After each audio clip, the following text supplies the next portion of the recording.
Hello, Mr. Stewart. How are you? Hello, I'm fine. Yeah, could you please pack me a pound of macaroons and 2 crust cakes? Yes, will do. Ah, I forgot one more thing. The cinnamon dusted cakes also. 4 will be fine. Give me a second. And how much is the bill? 95 shillings. Oh. Here's your money. Thank you. Thank you. Wait a second. You have said 95 shillings, right? But I had given you 100 shillings. Where are the remaining 5 shillings change? I don't have any change. I need my change, right? You should give it. I don't have any change. I said I need my change. Thank you. See you later.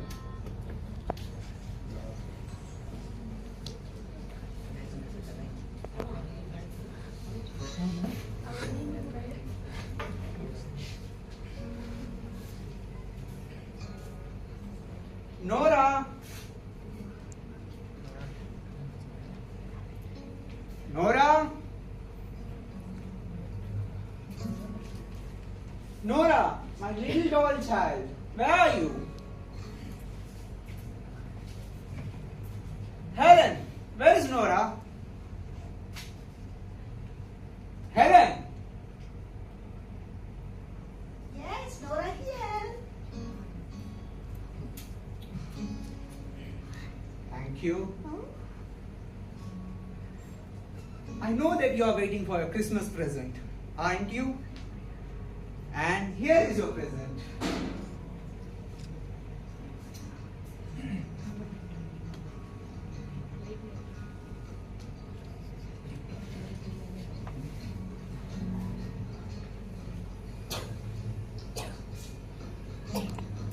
Merry Christmas, Nora.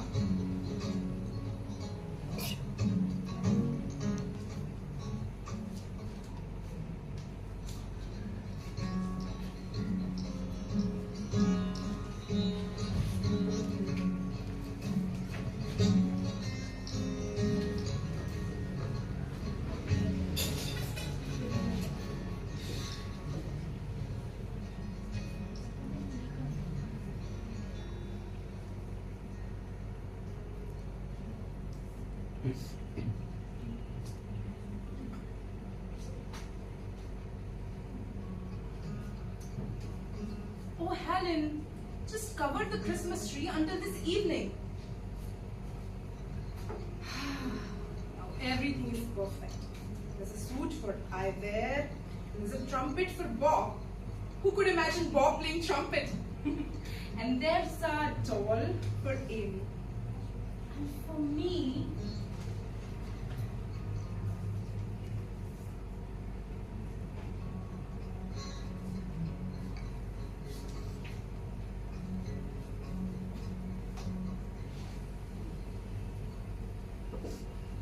inside.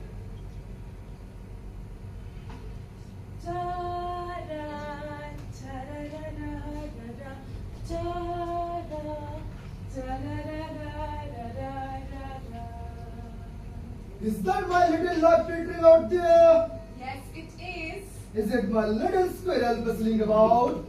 Yes. But did my squirrel come home? Oh, come on, Toward. I came just now. Just look and see what all I have bought. Oh, please, Nora, don't disturb me. And also cheap, Toward. Wait. Did you say what? And all these things? Has my little spendthrift been wasting money again? Oh, Toward. You know, this year we can let ourselves go a little. This is the first Christmas that we do not need to economize. But still, Nora, you know, we can't spend money recklessly. Toward, we can be a little bit reckless. Just a tiny wee bit. And anyways, you're gonna have the promotion, then you will earn lots and lots of money, Toward. Yes, after the new year. But then it will be a whole quarter before my salary is due, isn't it? We can borrow until then. Oh my dear little Nora, suppose that I borrowed 50 pounds today and you spent it all on the Christmas week. On the New Year's Eve, a slate fell on my head and killed me. Oh, Toward! What then, Nora? If that were to happen, I don't suppose that I should care if I borrowed money. But what about the people who had lent you? Oh, they. I should not care who they were. That is like a woman, Nora. But seriously, you know, what do you think about that? No debt, no borrowing. There can be no freedom or beauty about a home life that depends upon borrowing and debt, Nora. And listen, we must go on the straight road so far, and we will go on, and there need be any struggle. As you wish, Robert.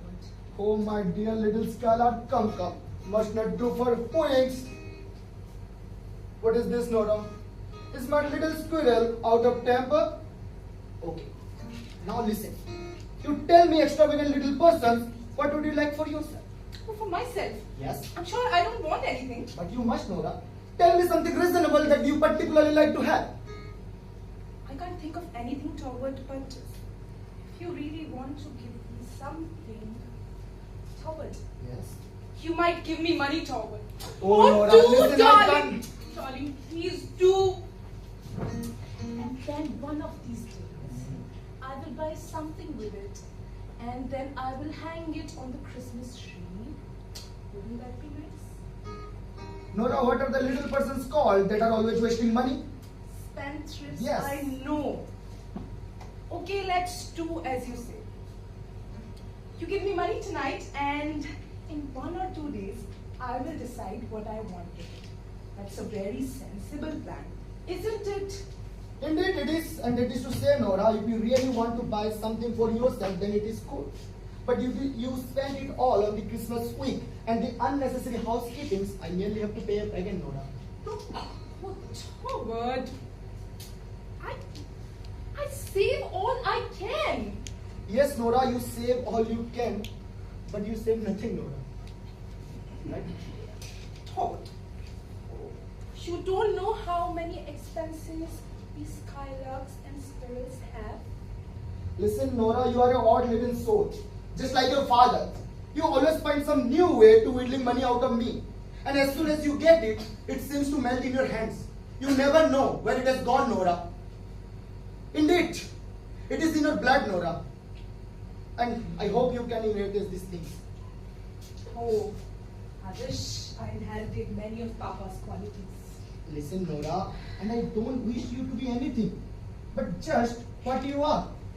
Okay, let me tell you something. Come. But Nora, you are looking little uneasy today. Well, am I? Yes, you do really. Look straight at me. Hasn't Miss Sweet Tooth been breaking rules in town today? No, certainly not, Robert. Hasn't she paid a visit to the confectioners? What makes you think of Not that? even nibbling sweets? No, Robert, I assure you. Not taken a bite at macaroon or two? But believe me, please, Robert, please believe me. I know, Nora, I was only just joking. And besides, Robert, I will never go against your wish. Yes, Never. I know. You gave me your words. Okay, listen. Do you remember the last Christmas? For a full 3 weeks, you set up yourself from evening to midnight and making ornaments for the Christmas tree. You know, Nora, it was the dullest 3 weeks I have ever spent. But I did not find it dull. But there is a little mist in the egg, Nora. Oh, Robert, you should not tease me about that. How would I know that the cat would come in and destroy everything? Yes, my dear, you can't do anything. You have all the best intentions to please us, isn't it? Yes, And Robert. that's the great thing that our hard times are over. And Robert, Yes. what I was thinking, what we will do is that after Christmas, we will go to Baker Street and then we will buy the finest cake and then we will celebrate your promotion. That's a nice. Isn't that what a nuisance. Listen, Nora, if it is a caller, I know you're not at home.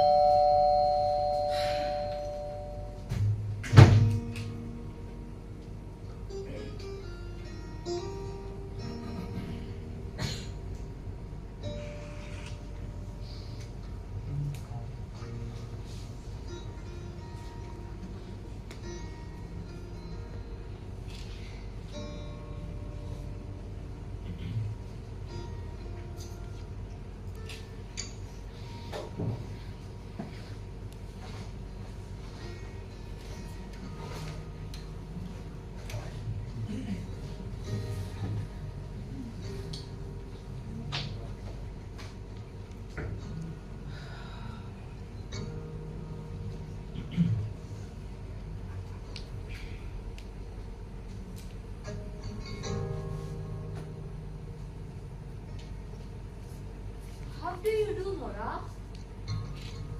How do you do?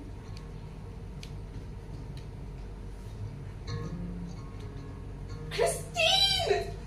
Is that really you, Christine? But how you have altered, Christine? In 8-9 years, I have. It's been 8 or 9 years. I can tell you, these 8 years have been the happiest time of my life. But how horrid of me, speaking about myself. Well, forgive me, Christine. What do you mean, Nora? Christine, you are a widow? Yes, it was 3 years ago now. Yes, I meant to write, but now you must tell me everything about it. So he left you nothing? Nothing at all. And no children? No, So nothing then. not even sorrow or grief to live upon. Is that possible, Christine? It sometimes happens, Nora.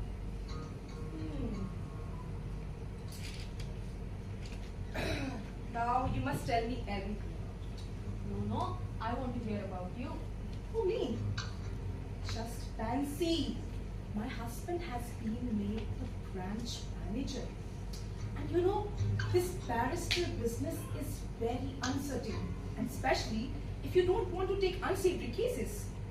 And Torward, Torward, he would never do that. Now, he is having promotion.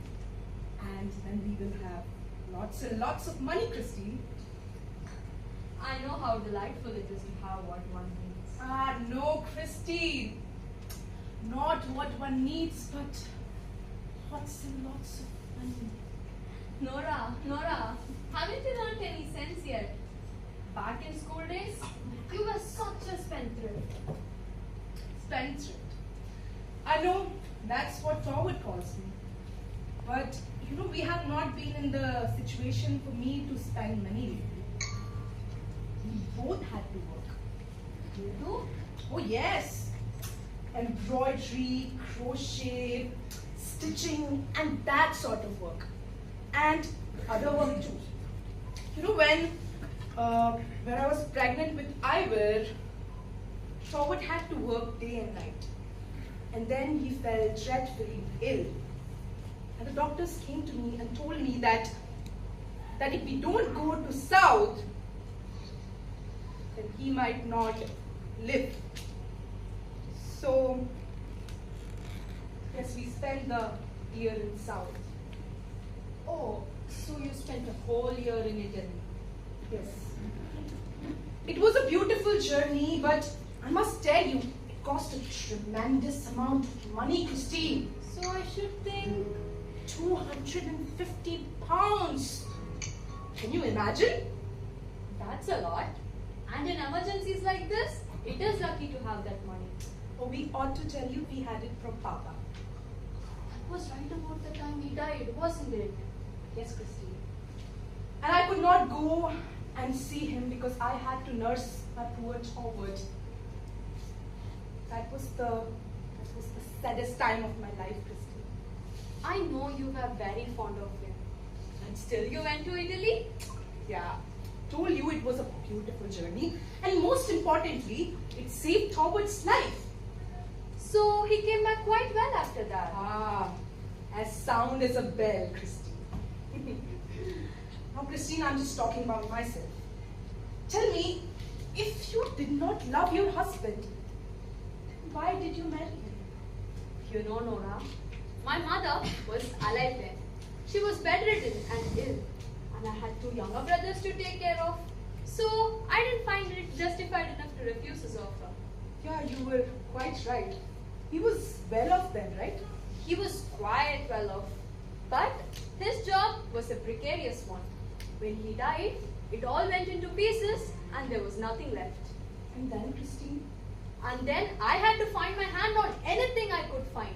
First a small shop, then a small school, and so on. You know, Nora, the last 3 years have been like a long working day with no break at all. Oh, Christine, you look so tired right now. Why don't you go and take a vacation? I have no father to give me money for a vacation, Nora. Please don't be angry at me, Christine. No, I am not angry at you. When you told me about the good fortunes your life has taken, I was happy for you as I would be on my own account. How? Oh yes. You think Torwood could give you something to work? Don't worry about it. I will broach the subject very carefully. I will do something that he likes, and then I will tell him to give you a nice post at the bank. And Christine, I will be really, really grateful to have done something for you. How kind of you, Nora. You're so anxious to help me. For so little you know about the life's troubles and burdens. I know so little of them. All the small household chores and all. You're a child, Nora. You ought not to be so superior, Christine. No? You're just like them. You all think that I'm not capable of anything serious. And you think that you're proud that you have done something for your brothers and your mother, right?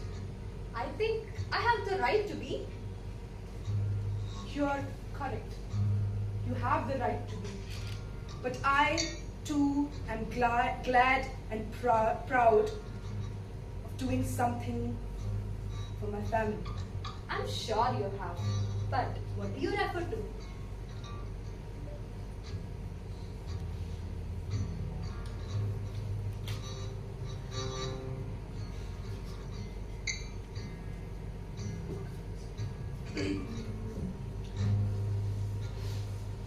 I told you that the doctors came to me and told me that Torwood's life was in danger. Yes. That was I who procured the money. You? All that large sum? Yes. How did you do it, Nora? Did you win a lottery or something? There is no credit in the lottery. But how did you do it? You couldn't have borrowed it. Couldn't I? A wife can't borrow without the husband's consent, Nora. But if a wife is clever and intelligent, she might. I don't understand it at all. Now, Christine, I never told that I borrowed money. When you are as pretty, you can get it from an admirer, correct? You are a mad creature. Oh, Christine. I told you that I procured the money. Don't you think that I tried anything? I tried everything. First of all, I told Torwood that he should indulge me in my condition, that he should be kind to me. I told him that I want to go to South just like other young wives. And he told me, as your husband, I should not indulge you in your caprices and your whims, or whatever he called them. But then I thought, you must be saved. And then I devised a way to procure them. So your husband never got to know from your father that the money was not from him? So my father was already dead back then. So you never told your husband about your secret?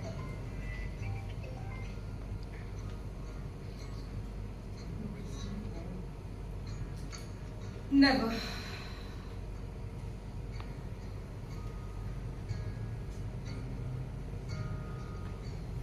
Now perhaps, Christine, you should go and rest.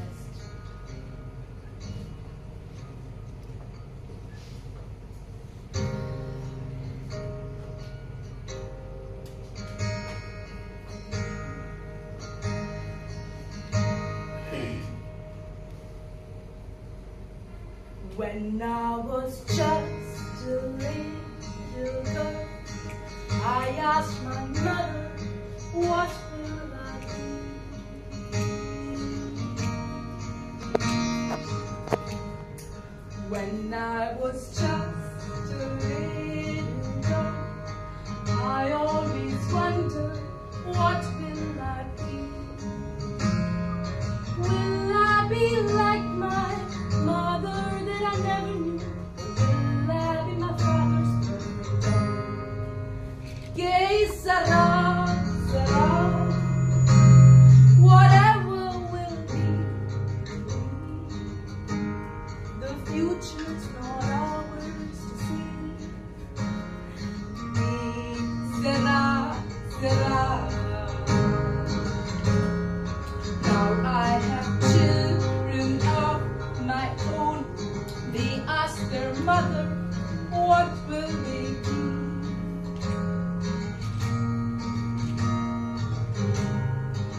again.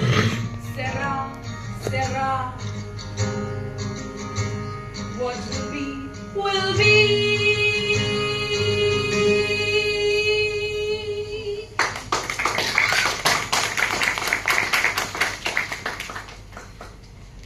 Excuse me, Mrs. Helmer, the door was ajar. But my husband is not at home, Mr. Crofton. I know that. Then what do you want here? Oh, just a word with you. With me? But Mr. Krogstad, this is not the first of the month yet. No. It is Christmas Eve, though, and it shall depend on yourself. What sort of a Christmas you are going to spend? Mr. Krogstad, today I am in no condition to give you any... Mrs. Helmer. Now you shall be so good so as to make sure that you use your influence on my behalf. What influence? I don't understand. You shall be so good so as to make sure that I keep my subordinate position. But Mr. Krogstad, who proposes to take that away? There is no necessity to keep up the pretense of ignorance. Now, time has come that you use your influence to make sure to prevent all that. What sort of influence? What do you think that what kind of influence I have with my husband? Haven't you? See, I have known your husband since our student days. I don't suppose he is any more unassailable than other husbands. If you will speak any more slightingly of my husband, I shall throw you out of the door. You are pretty bold, Mrs. Helmer. I'm not afraid of you. Once the Christmas is over, I will pay you at once, and then I will be out of this situation. Listen to me, Mrs. Helmer. If necessary, I am prepared to fight for this post as if I were fighting for my own life. So it seems. It is not only for the sake of the money. There is another reason. I may as well tell you. See, my position is this. I dare say you already know, like everybody else, that once many years ago, I was guilty of an indiscretion. I may have heard something about it. The matter never came into court, but every way seemed to be close to me after that. I had to do something. That is when I took up to this business that you know of. But I must clear myself free from all that. My sons are growing up. At least for their sake, I have to clear my name. Please try to understand, Mr. Krogstad. This small post in the bank, it was like the first clear step up for me. But your husband, now he's going to kick me down again into the mud. But I have no influence whatsoever. You're saying this because you haven't the will. But don't worry. I do have means to compel you. You don't mean that you will tell my husband that I owe you money? Suppose I were to tell him. That would be perfectly infamous of you. That he should know it from you and not me. And it would put me in such disagreeable position at home. Only disagreeable. Well, do it then. Do it. Then you won't be able to keep that position certainly. And my husband will himself get to know what a blackguard you are. I asked you if it were only a disagreeable scene at home that you are so afraid of. Well, of course. Once my husband gets to know, he will pay you at once, and then we shall have nothing to do with you. Mrs. Helmer, either you have a very bad memory, or you know nothing of business at all. I am obliged to remind you of a few details.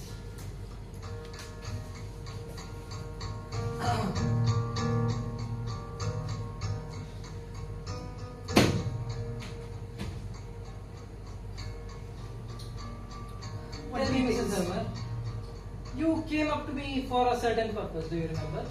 Yes, What was that? I had to get the money and I had nowhere else to go to. Your husband was ill, right? Yes. So I promised to get you the money, didn't I? Yes, you did. But I promised to get you the money on certain conditions. What conditions? I promised to get you the money on security of a bond which I drew up. Which I signed. Oh, good. But below your signature, there were a few lines constituting your father's surety for the money. And those lines your father should have signed. Should? He did sign them. Oh. I had left the dates blank. And that is to say, your father should have himself inserted the dates when he signed the paper. Do you remember that? Yes, I remember. Then I told you to send the bond by post to your father. Is that not so? Yes. And you certainly did so at once. Because 5 or 6 days later, the bond was received by me with your father's signature. And then I gave you the money. Haven't I been paying you off regularly? Fairly so. But to come back to the matter in hand, that must have been a very trying time for you, Mrs. Henrik. Yes, Mr. Croxted. Your husband was ill, wasn't he? Yes, and my Your father father was too. ill. And I suppose he died soon afterwards. Yes. Can you please try and remember on what day your father died? On what day of the month, I mean? Papa died on 29th of September. Ah, that is correct. Because I ascertained it for myself. But as that stands, there is a discrepancy which I cannot account for. What discrepancy? Please relax, Mrs. Hellman. The discrepancy consists of the fact that your father signed this bond 3 days after his death. I don't understand, Mr. Croxted. Please look here, Mrs. Hellman. Can you see the date? Your father died on the 29th of September, is that correct? Yes. But I can see that he dated his signature 2nd of October. That is a discrepancy now, isn't it? Can you try and explain it to me? And a remarkable thing too, that the words 2nd of October, as well as the year, don't seem to be written in your father's handwriting, but in one that I think I know of. It can all be explained. Father may have forgotten to date his signature and then somebody else might have dated it later on his behalf without being aware of his death. There is no harm in that. All that matters is in the name of the signature. And that is genuine. I suppose, Mrs. Hellman, it was your father himself who signed his name here, right? No. It was I who wrote Papa's name. Are you aware that is a dangerous confession? But you shall have your money soon, Mr. Croxted. Let me ask you a question. Why didn't you send the post to your father? It was impossible. My father was near his end. And how do you suppose that I would go to him and ask him for money for my husband who was in a dangerous condition too? It would have been better for you if you had given up on your trip abroad. It was impossible too. It was to save Torwood's life. Mrs. Helmer, you evidently do not realize clearly what it is you have been guilty of. But let me assure you of one thing. My one false step all those years ago that brought my reputation to the ground, it was nothing more, nothing worse than what you have done. So do you seriously suppose that I would believe that you did it to save your wife's life? The law cares nothing of the motives, Mrs. Helmer. Then it must be a very foolish law. Foolish or not, it is the law by which you will be judged. If I produce this paper in the court. Why do you put me in such heartless conditions, Mr. Croxted? Although you knew in what dangerous condition my husband was in.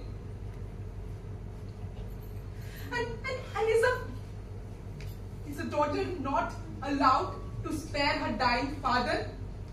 And care?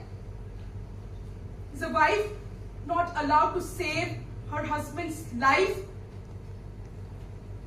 I don't know much about law, but I'm sure there must be laws permitting it. You should know about it, Mr. Croxted. You who are a lawyer, you must be a very poor lawyer, Mr. Croxted. Oh, maybe. But matters of business. Businesses that you and I have had together. Do you think I don't understand that? Very well. Do as you may. But remember one thing, Mrs. Henrik. If I happen to lose my post for a second time, then you shall lose yours with me.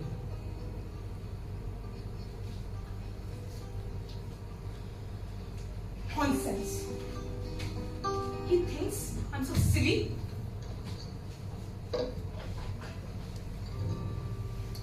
But yet, I did it for love. I did it for love.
Toward, Yes, Nora. Toward, if your squirrel would ask something for you very, very prettily, will you do it? What, Nora? Oh, Toward, your squirrel would perform all her tricks. You would be so nice and do whatever she says. Speak plainly, Nora. Oh, Toward, your squirrel would dance in the moonlight for you. Well, my Skylark does that anyhow. Are you very busy, Toward? What is this? Just bank business, Nora. Already? I have got authority from my retiring bank manager, and I have to undertake all of that work. But Toward, you have such nice taste. I have never met anyone with such nice taste. And you know, I had to ask for you for a favor. Can you do that? Yes. I was thinking that you decide what I shall wear tonight. Okay. I will. How good these red flowers look. Okay, Toward, tell me, was it something really bad that this Krogstad was guilty of? Nora, he has forged someone's name. And do you know what he did? It's possible, Toward, that he did it for necessity. Yes. Or in many cases by imprudence. And I am not a heartless man that I condemn altogether just because of one false step. Oh, you aren't, are you? No. If he confessed all of his fault in front of all and just taken his punishment. Punishment? Yes, Nora, but that Krogstad did nothing of that sort. Instead of, he tried to escape from this situation by a silly trick. That's why he's gone through altogether. But I don't understand, Toward. Listen, Nora, he's a liar. He play hypocrite in front of all, even before a child and woman. That's a terrible part of it, Nora. But how, Toward? Listen, Nora, I am a lawyer. In the course of my life, I have seen it. One man who has gone bad early in his life has a bad mother influence. Only mother? No, a bad father can be result same, Nora. And that's the Crockstead doing with his children. Oh, Toward, you must do as I say. You must let him keep the post. Please, he's a very evil man. He can write your name in evil ink. Just think about our family, how happy we are, Toward. Just do it. Listen, Nora. Everyone in the banks knows that I am going to dismissing Crockstead. And now everyone will think that I am swayed by my wife's influence. But you could. Do you suppose, Nora, that I would behave like a man? Huh? To be swayed by all sorts of influence. But Toward, I hear he's a good worker. Yes, Nora, he is a good worker. And he is my childhood friend also. But he has no manners, Nora. Every time in the bank, he says that, oh, Helmer, the poor little girl, and that sort of thing. He makes my position intolerable in the bank, Nora. Oh, Toward, do you really suppose that you really mean that? Yes. But Toward, it's a very narrow-minded way of thinking. What do you say, Nora? Narrow-minded. No, Right? darling. It's the opposite of that, darling. No, Nora. It's the same thing. You say my point of view is narrow-minded. You misunderstand No, it. I must be so too. What are you doing? What is that? I must put an end to this, Nora. What is that, Toward? Helen! Toward, what is that? Helen! Robert, please do it for me, for our children's sake. Listen. Take this letter. Go outside. Find a messenger and say him to deliver it as soon as possible. Got it? Toward, what was that? Listen, Nora. That is Crockstead dismissal. Okay? Toward, please stop her. Toward, it's not too late. It's too late, Nora.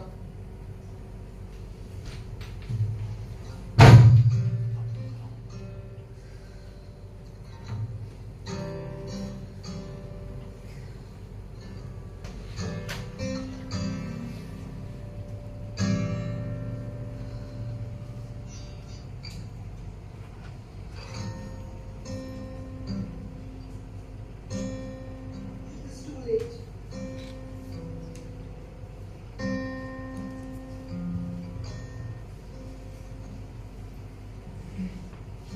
I suppose I have got my dismissal.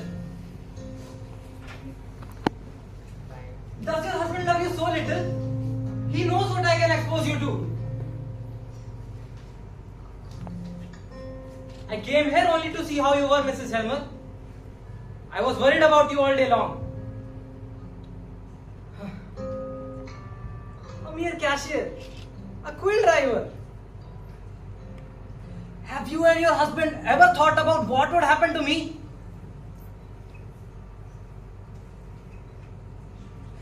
In the first place, there shall be no accusations made on my behalf about the loan that you took. I don't see any reason why anybody should know anything about that. It shall remain a secret. But I do have this letter directed to your husband, telling him everything about the loan. Once Helmer reads it, I shall expect a response from him. But be sure, Mrs. Helmer, it was your husband himself who has brought me back to ways such as this again. And I shall never forgive him for that. Goodbye.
said try for you over and over again.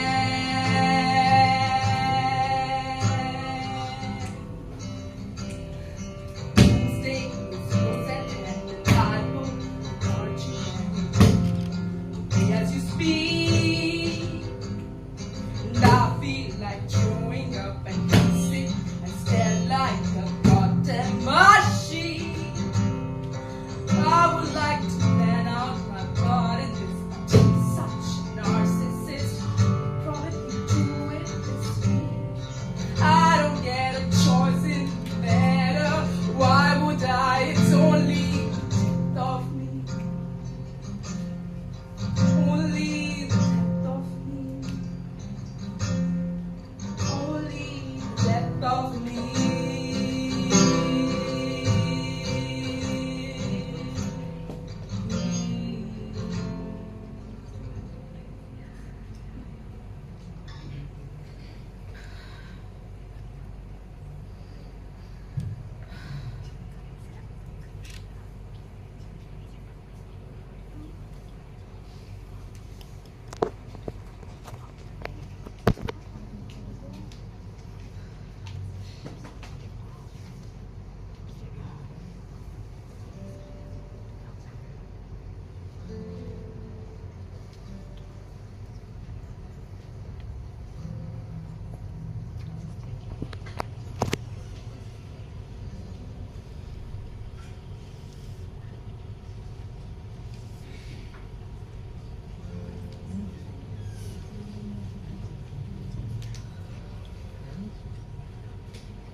Unintentionally, Nils. It was only today I got to know that it was your position I was going to take up in the bank. I believe you if you say so, but now that you know of it, aren't you going to give it up to me? No, that would benefit you at the least. Benefit. You know, I would have done it, whether or no. I've learned to act prudently. Life and hard-bitten necessity has taught me that. And life has taught me not to believe in these fine speeches. You said you were like a shipwrecked man clinging to some wreckage. Well, I am like a shipwrecked woman clinging to some wreckage as well. No one to mourn for, no one to care for. And it was your own choice. I had no choice then. Well, what now? What do you suppose brought me to this town? Do you mean you gave me a thought? All my life, as long as I remember, I've worked. And that has been my only and greatest pleasure. Right now, I feel so alone in this world.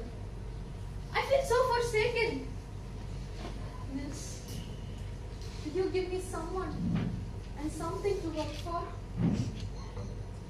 Do you really mean that? Do you know everything about my past life? Yes. And do you know what people think about me here? You seem to imply that with me, you might be a better man. And I am certain of it. Is it too late now? Christine, are you saying this deliberately? I want to be a mother to someone else. And your kids need a mother too. We do need each other, Nils. I have faith in you. In spite of everything, do you have the courage to be with me? I know to what lengths a man like you might be driven by despair. Oh, if only I could undo what I have done. You cannot. Your letter is lying on the letterbox now. So what? I will take my letter back. No. Of course I will. Once Helmer arrives, I'll tell him that he's not supposed to read the letter and it is up to my dismissal only. No, Nils. In the last 24 hours, I have witnessed incredible things in this house. The Helma must know all about it. This unhappy secret must be disclosed and they must have a complete understanding between them, which is not possible with all this concealment and falsehood going on. Very well. If you will take the responsibility of that. But there still is something that I can do. And I shall do it at once. Please wait for me downstairs.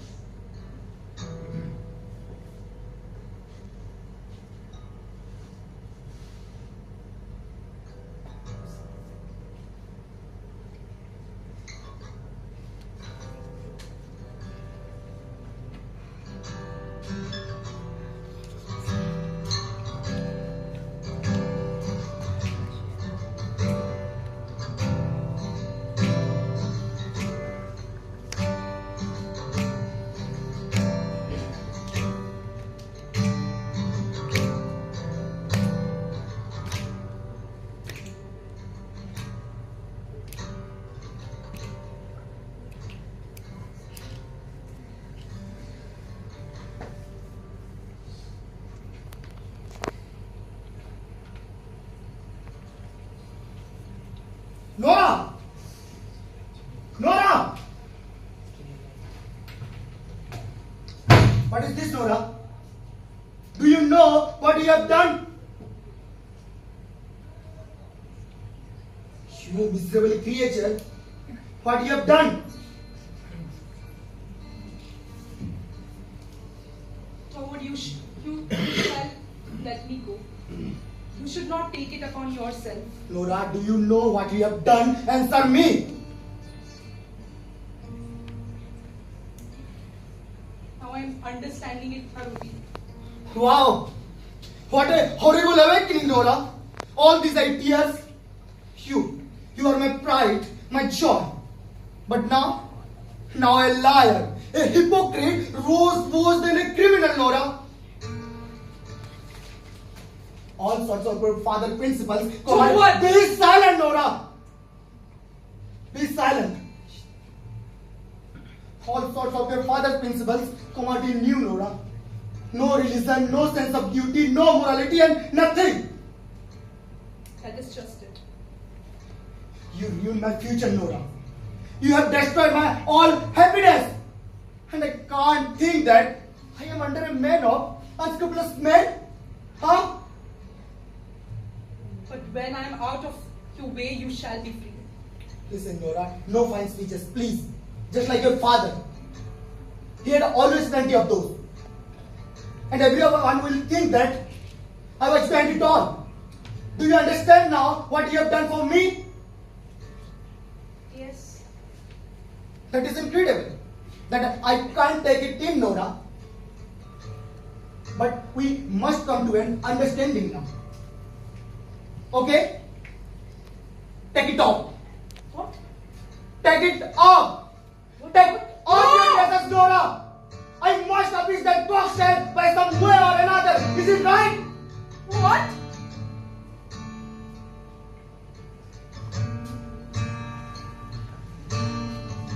Listen, Nora. You still remain in my house, but I shall not allow you to bring up my children. And I dare not to trust them in you. All the concern us is to save the remains, the fragments, and the appearance, Nora. Do you understand? Do you understand?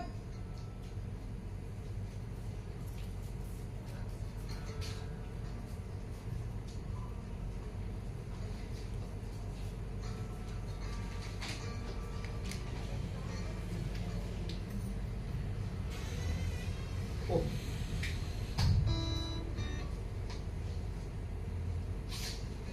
Nora. Nora. I am saved, Nora. Nora, I am saved. And I? Yes, Nora. You also. Both you and I are saved, Nora. Look at this letter. Nora, look at this letter. Crockstead sends its report back, Nora. And no one can do anything to us, Nora. Thank God. I am saved, Nora. Listen, Nora. Let me destroy these hateful things first.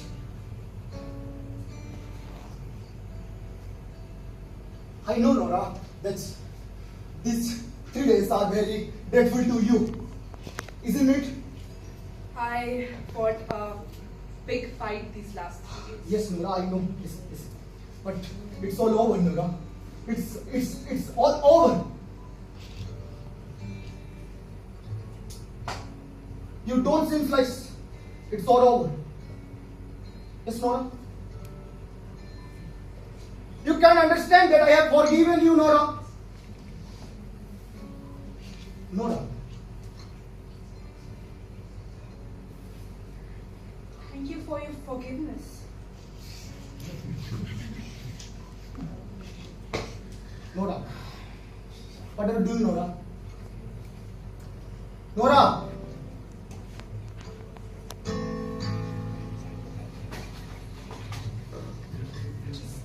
Just taking off my fancy dress. Listen, Nora. You're good. Listen. Be calm. Be calm, my little dear singing wife. Be calm. I am with you, Nora. You can't understand? I am with you.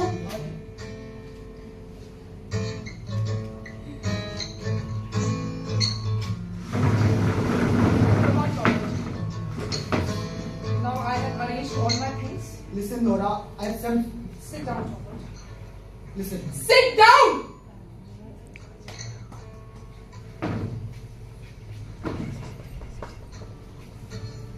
Okay, so you alarm me. And I don't understand you. That is correct. You don't understand me. And I never understood you before tonight. Listen, Nora. I don't take anything. Don't interrupt me, Thomas. You must just sit and listen. Don't you find this situation quite striking? No. Have you ever talked like this? Like husband and wife? What do you mean by that, Nora? Oh, since we got married, or just from the beginning, we never sat down and discussed anything. Anything serious. What do you mean by serious? Serious means just sitting down and discussing and deciding something together. Okay, so you suppose me to tell you everything continually that you can't be do anything for this? I'm not talking about business matters. Robert, you and Papa have committed a great sin against you. Okay. By us too. Okay, Nora, tell me who have loved more than anyone in this world. Huh? No, you never loved me. You only thought it to be pleasant to be in love with me. Nora. Yes, Robert, that is quite right. You know, at home, Papa used to have opinions about everything. So I had the same opinions. And if I differed, I concealed the fact because he would not have liked it. He played with me like a doll. I was a doll in his doll house. And when I came here to live with you, What sort of an expression is that, Nora, to use about our marriage? I was simply transferred from Papa's hands into yours. You have committed a great crime against me. It is because of you two that I have made a thing of myself.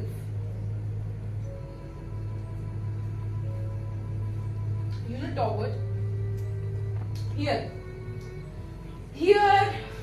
you arranged everything according to your own taste. So I had the same taste too, or else I pretended to.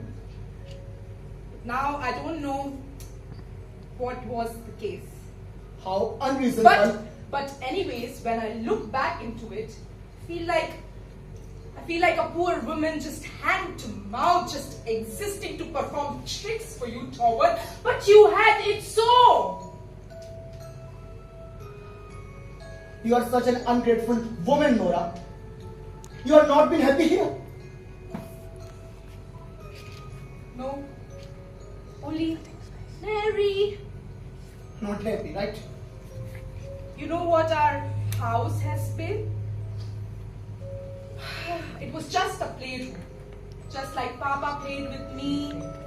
Like dolls, you played with me too. Now I play with my children. That is exactly what our marriage has been, Toward. I hope, Nora, there is some truth. What you say? You just exaggerated and strained your view, right? But the future shall be different. The playtime shall be over and the lesson time should be begin, right? Whose lessons, Toward? Mine or the children's? Both yours and the children, Nora. Alas, Toward, you are not the man to educate me into being a proper wife. And you can say that. Yes, and tell me, how am I eligible to bring up the children? Nora, Didn't you yourself said that you will not trust them with me? Yes, but in just moment of anger only. But you are right. I'm not fit for the task. Because there is another task that I must take on. That is to educate myself. And nobody can help me in that. Especially not you, Toward. And for that reason,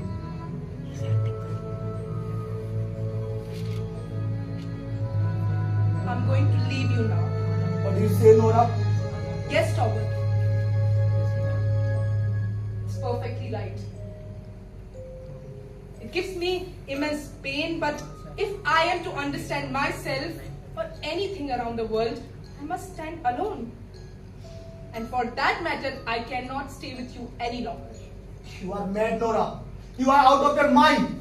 And it's a shocking that how you'd forgotten your all sacred duties. Why have duties as sacred as them? What duties could be, Nora? Duties to myself. But before else, you are a wife and a mother. I don't believe in that. Before all else, I'm a reasonable human being, just as you are. Okay, so you don't have any religion? I don't know what religion is anymore. If religion cannot lead you, let me awaken your conscience, Nora. I hope you still have some moral sense, right? All I can say, Toward, is that you and I look at into in quite a different light. You don't understand, Nora, the world in which you live in.